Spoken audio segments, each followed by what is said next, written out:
नमस्कार, आप देख रहे हैं यंग भारत न्यूज और मैं हूं आपके साथ ज्योति यादव। पहलगाम आतंकी हमले और सीज फायर के बाद आजकल देश में जासूसी, देशद्रोही जैसे शब्दों की और मुद्दों की चर्चा जोरों से हो रही है। इतिहास से लेकर अब तक देश में हुए देशद्रोहियों की चर्चा अब तेज हो गई है। कांग्रेस एस जयशंकर समेत मोरारजी देसाई तक को देशद्रोह करार दे रही है। इसके बाद अब इंदिरा गांधी पर भी सवाल उठने लगे हैं। लेकिन सबसे बड़ा सवाल यह है कि जयशंकर से शुरू हुआ यह मामला इंदिरा गांधी और मोरारजी देसाई तक आखिर कैसे पहुंचा, और इसे समझने के लिए आपको पहले पूरी क्रोनोलॉजी समझनी होगी। 17 मई को एस जयशंकर ने एक बयान दिया। पत्रकारों के साथ बातचीत के एक वीडियो में विदेश मंत्री एस जयशंकर कहते नजर आ रहे हैं कि ऑपरेशन की शुरुआत में हमने पाकिस्तान को मैसेज भेजा था जिसमें कहा था कि हम आतंकी ढांचों पर हमला कर रहे हैं, हम सेना पर हमला नहीं करेंगे। इसलिए सेना के पास एक विकल्प है कि वे इससे अलग रहें और इसमें दखल ना दें। उन्होंने इस सलाह को न मानने का फैसला किया। At the start of the operation, we had sent a message to Pakistan saying we are striking at terrorist infrastructure. We are not striking at the military. So the military has an option of standing out and not interfering in this process. They chose not to take that good advice. विदेश मंत्री के इस बयान को न केवल विपक्षी नेताओं ने शेयर कर इस पर सवाल खड़े किए, बल्कि सोशल मीडिया पर भी कई लोगों ने इसे अपने पेज पर साझा किया। एस जयशंकर के बयान पर हंगामा शुरू होने के बाद भारत सरकार के पत्र सूचना कार्यालय पीआईबी ने भी जानकारी दी। बयान को गलत तरीके से पेश करने की बात कही।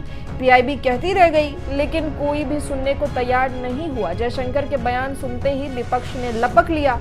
कांग्रेस के बड़े नेता राहुल गांधी, पवन खेड़ा ने भी इस मुद्दे को कसकर पकड़ा और देशद्रोह तक करार दिया। राहुल गांधी ने अपने एक ट्विटर हैंडल पर 17 मई को लिखा कि information Pakistan at the start of our attack was a crime. EM has publicly admitted that GOI did it.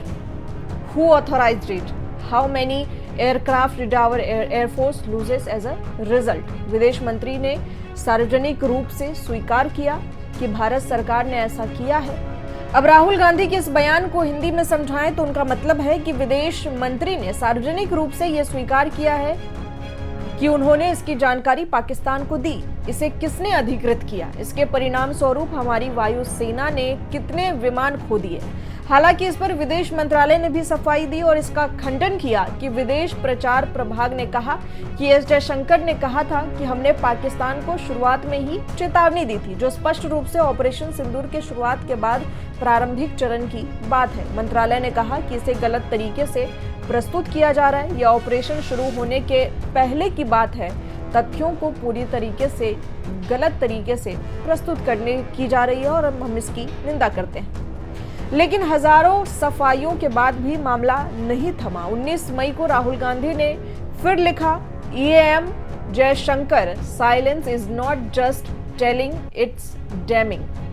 So I'll ask again, how many Indian aircraft did we lose because Pakistan knew this was not lapse, it was a crime and the nation deserved the truth. विदेश मंत्री S Jaishankar की चुप्पी पर राहुल गांधी ने फिर से सवाल किया और कहा कि ये निंदनीय है। इसलिए मैं फिर से पूछूंगा, हमने कितनी भारतीय विमानों को खो दिया क्योंकि इसकी जानकारी पाकिस्तान को थी?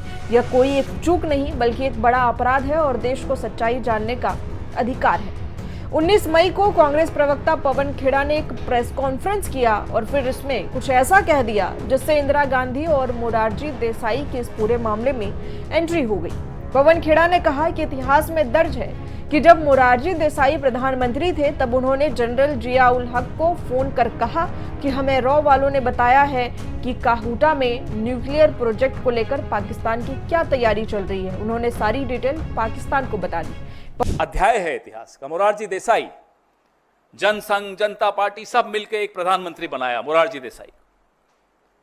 मोरारजी देसाई ने, और ये रिकॉर्डेड हिस्ट्री है, कोई हवाबाजी व्हाट्सएप यूनिवर्सिटी और ये आईटी वाली ट्रोल नहीं है, रिकॉर्डेड हिस्ट्री है। मोरारजी देसाई ने फोन उठाकर जनरल जियाउल हक को कहा कि हमें राव वालों ने बताया है काहूता में आपका न्यूक्लियर क्या तैयारी चल रही है। पूरे डिटेल रॉ के हमारे जो इंफ्रास्ट्रक्चर था पाकिस्तान में, जो हमारे कैंप्स, वो सारा बता दिया उनको।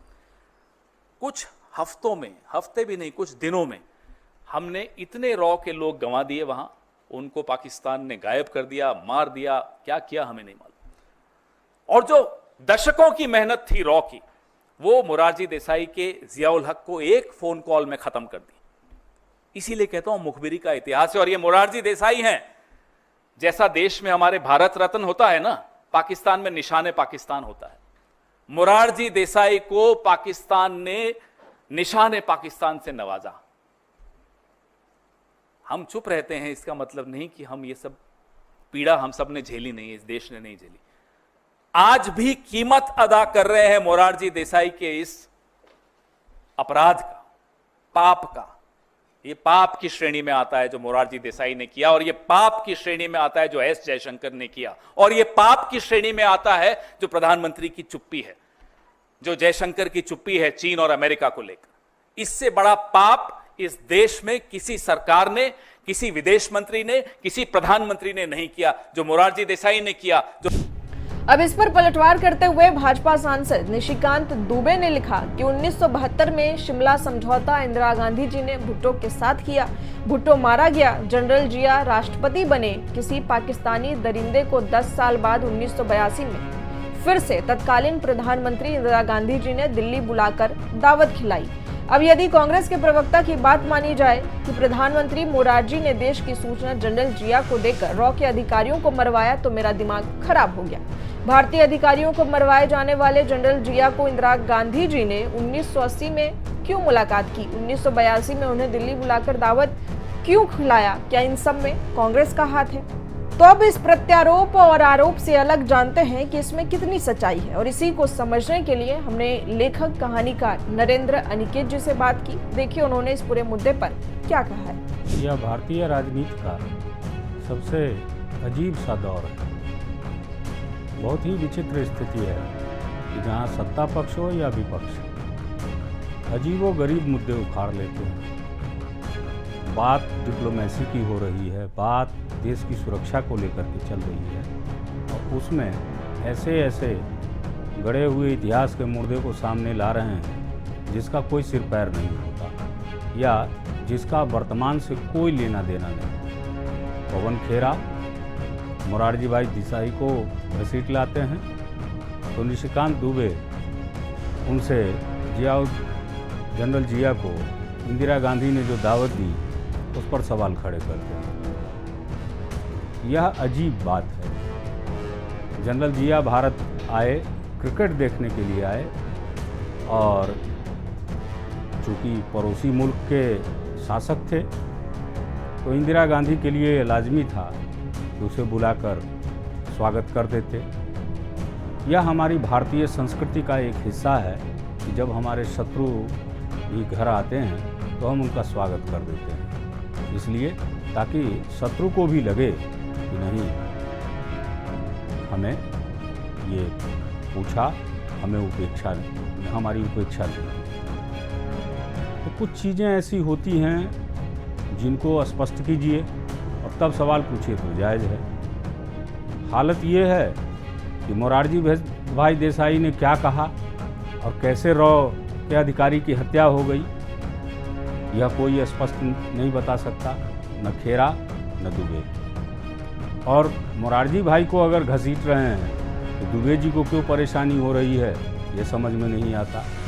सच्चाई यही है कि हमारे देश की राजनीति में ये जो बयानबाजियाँ चल रही हैं, ये बयानबाजियाँ कुछ और नहीं, ये देहात के झोपड़पट्टी में चलने वाली लड़ाई है और कुछ नहीं है। कि तुमने मुझे ऐसा कहा तो मैं तुमको ऐसा कहूँ, और तुमने मुझे ऐसा कहा तो मैं तुमको वैसा कहूँ, ये वही हो गया है। आज हमारा देश जिन गंभीर परिस्थितियों में और जिस तरह से अपने आप को उबारने और दुनिया के मंच पर अपने आप को सच साबित करने में जुटा है, उसमें कम से कम इस तरह के घरेलू झगड़े नहीं होने चाहिए। दोनों ही पक्षों को सोच समझ के तब बयान देना चाहिए कि जो भी बोल रहे हैं दुनिया सुन रही है। इस बात का ध्यान रखें, ज़्यादा अच्छा रहेगा। मोरारजी देसाई पर लग रहे आरोप में कितनी सच्चाई है, ये समझने के लिए आप पहले रॉ को समझें। रॉ यानी कि research and analysis wing Bharat की खुफिया एजेंसी है। इसे इंदिरा गांधी ने ही बनाया था ताकि वो पाकिस्तान जैसे देशों पर नजर रखे और भारत के हितों की रक्षा करे। इंदिरा गांधी के बाद 1977 में मोरारजी देसाई पीएम बने। देसाई को रॉ से नफरत थी। उन्हें लगता था कि इंदिरा गांधी ने आपातकाल में रॉ का दुरुपयोग किया। 1977 में इंदिरा गांधी के चुनाव हारने के बाद रॉ ने पुष्टि की कि कहूटा में पाकिस्तान परमाणु बम बना रहा था क्योंकि वहां बम ग्रेड यूरेनियम मिला। देसाई ने रॉ को कहूटा के नक्शे हासिल करने के लिए फंड देने से मना कर दिया, ये कहकर कि पड़ोसी देश में दखल देना गलत है। देसाई ने रॉ का बजट भी 30% कम कर दिया और इसके प्रमुख RN काओ को हटाया, जिन्होंने रॉ को मजबूत बनाया था। बाद में के शंकरन नायर को भी हटाया, NF संकुतक को लाया। मीडिया से मौजूद जानकारी के मुताबिक देसाई ने पाकिस्तान के तत्कालीन नेता जिया उल हक को रॉ के नेटवर्क और कहूटा में पाकिस्तान के गुप्त परमाणु बम प्रोजेक्ट की जानकारी दे दी। इससे राष्ट्रीय सुरक्षा प्रभावित हुई। कुछ लोगों का यह भी मानना है कि जिया ने चालाकी से देसाई का भरोसा जीता, बार बार फोन करके और उनकी चिकित्सा की तारीफ की। कुछ का यह भी कहना है कि गांधीवादी देसाई पड़ोसियों के साथ सच्चाई से पेश आना चाहते थे। जिया ने पाकिस्तान में रॉ का पूरा नेटवर्क खत्म कर दिया। कई एजेंट मारे गए और कहूटा से जुड़ी महत्वपूर्ण जानकारियां नष्ट हो गई। रॉ एक जासूस के जरिए कहूटा के परमाणु प्रोजेक्ट का नक्शा हासिल करने के करीब था, लेकिन देसाई के कदम ने इसे रोक दिया। भारतीय जनता पार्टी की सरकार में अटल बिहारी वाजपेयी और लालकृष्ण आडवाणी थे, लेकिन वे देसाई को भी रोक नहीं पाए। जिया ने बाद में तालिबान जैसे संगठनों का समर्थन दिया और जम्मू कश्मीर में भारत के खिलाफ आतंक को बढ़ावा दिया। देसाई के इस फैसले से भारत की खुफिया ताकत कमजोर हुई और पाकिस्तान का परमाणु प्रोग्राम बिना रुके आगे बढ़ गया। अब भाजपा ये आरोप लगा रही है कि अगर जिया ने रॉ के अधिकारियों की हत्या कराई तो इंदिरा गांधी उनसे क्यों मिली। तो institute of peace and conflict studies के मुताबिक जिया ने इंदिरा गांधी से नई दिल्ली में 1 नवंबर 1982 को मुलाकात की, जब वो दक्षिण पूर्व एशिया की अपनी यात्रा से लौट रहे थे। दोनों नेता की यह मुलाकात ऐसे समय पर हुई जब अफगान युद्ध अपने चरम पर था और दोनों महाशक्तियां इसमें शामिल थी। इसके अलावा यह मुलाकात दोनों देशों के बीच संबंध सामान्य करने के लिए अपने अपने प्रस्ताव पेश करने के बाद हुई। जानकारी ये भी है कि जिया क्रिकेट देखने के बहाने भारत आए, लेकिन दिल्ली में उनका जोर शोर से स्वागत हुआ। पाकिस्तान ने अफगानिस्तान में बढ़ते संघर्ष को देखते हुए अप्रैल 1981 में एक सुझाव दिया, जिसमें शिमला समझौते के आधार पर आपसी गैर आक्रामकता और बल प्रयोग न करने की गारंटी पर जोर दिया गया। इन गैर आक्रामकताओं प्रस्तावों को 1981 में भारतीय सरकार को औपचारिक रूप से सौंप दिया गया। भारत की ओर से कुछ सुझावों को शामिल करने के बाद पाकिस्तान ने जून 1982 में गैर आक्रामकता पर संशोधित प्रस्ताव पेश किया।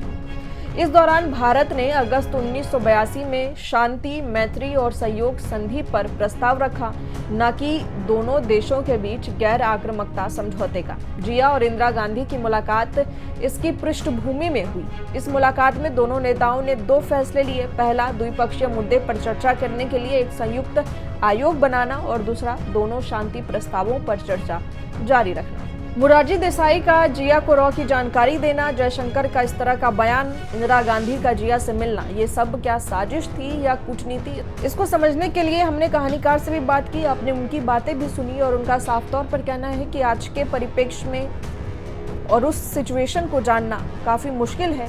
किसी के लिए भी यह कहना मुश्किल है कि वो कूटनीति थी या फिर देश के प्रति साजिश। लेकिन दोनों पार्टियों के बीच इसको लेकर विवाद चल रहा है। आरोप प्रत्यारोप दोनों तरफ से लगाए जा रहे हैं। वो सच है या झूठ, ये कहना मुश्किल है। इसके पीछे की बड़ी कहानी है और हमने आपको वो बताई भी। आपको हमारा ये वीडियो कैसा लगा कमेंट कर हमें ज़रूर बताएं। इसी तरह की तमाम बड़ी खबरों के लिए जुड़े रहे हमारे साथ। मैं यंग भारत सच के साथ।